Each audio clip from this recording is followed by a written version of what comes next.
Ողջույն հարգարժան հետևորդներ, այս ձևաչափով շարունակում ենք քննարկել կարևորագույն հարցեր, որոնք վերաբերում են մեր երկրի ներքին արտաքին քաղաքական օրակարգերին։ Մեզ վերջին շրջանում համառորեն փորձում են համոզել, թե խաղաղությունն ու պարտությունը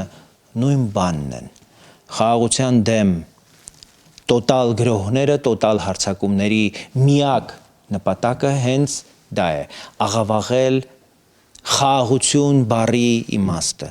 թուլացնել մեր կամքը եւ համոզել, որ խաղաղությունը ձեռք է բերվում միայն զիջումների, միայն հրաժարումների, միայն ծնկի գալու գնով։ Բայց դա այդպես չէ, դա բացարձակ սուտ է, դա թշնամու լեզուն է, որը մեր ժողովրդի մտքում խաղաղության գաղափարը փորձում է կապել թուլության, ստորացման, անարժանապատվության եւ անզորության հետ։ Իրական խաղաղությունը պարտությունից չի ծնվում, իրական խաղաղությունը ծնվում է ուժից։ Այն ծնվում է ամուր պետության հիմքի վրա, որը կանգուն է իր տնտեսությամբ, պաշտպանունակությամբ, արդարությամբ եւ ազգային կամքով։ Խաղաղություն չի նշանակում անզորություն։ Խաղաղություն չի նշանակում թուլություն կամ անճարություն։ Խաղաղություն նշանակում է ուժեղ տնտեսություն, որն ապահովում է պետության կենսունակությունը, պետության կայունությունը, սոցիալական արդարությունը եւ քաղաքացիների բարեկեցությունը։ Խաղաղություն նշանակում է հզոր ու մրցունակ արդյունաբերություն, որը ստեղծում է աշխատատեղեր բարձր աշխատավարձերով եւ ուժեղացնում է պետության սուվերենությունը։ Խաղաղություն նշանակում է բարձր տեխնոլոգիաներ, որոնք տալիս են ոչ միայն տնտեսական, այլև ռազմական ու քաղաքական առավելություն։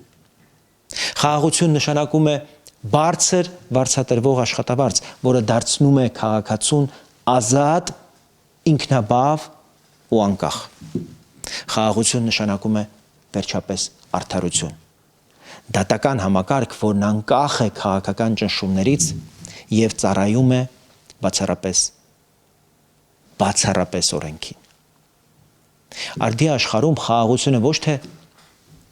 պայքարի վերջն է, այլ դրա ամենաբարձր ձևը։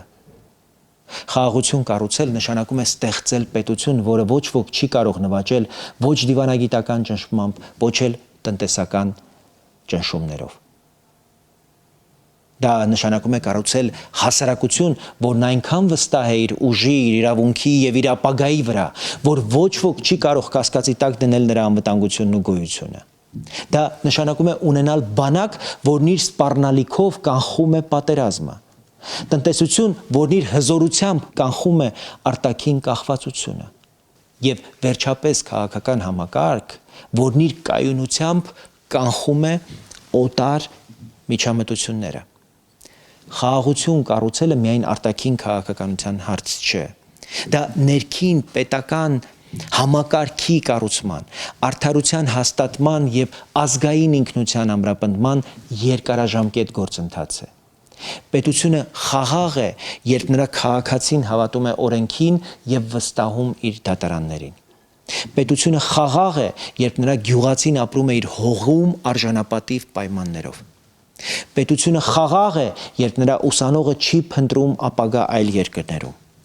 Պետությունը խաղաղ է, երբ նրա գիտնականը կարող է ստեղծել նորարարություն հենց այստեղ, սեփական հայրենիքում։ Խաղաղությունը պաշտպանելու համար պետք է ոչ միայն բանակ,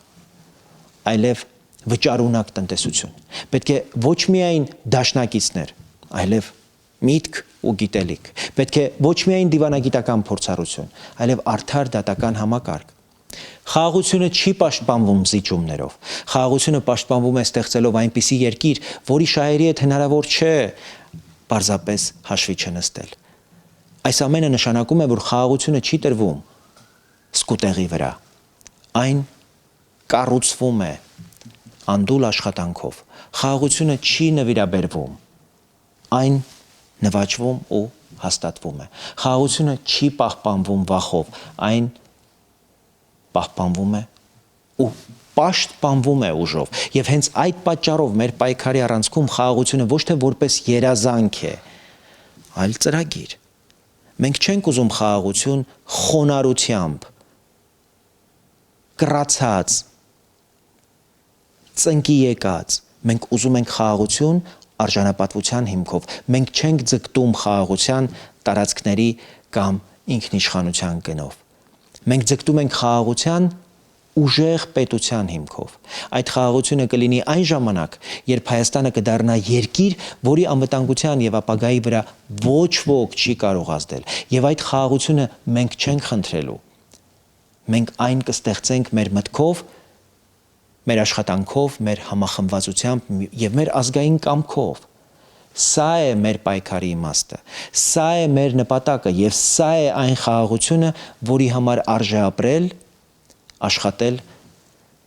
եւ պայքարել։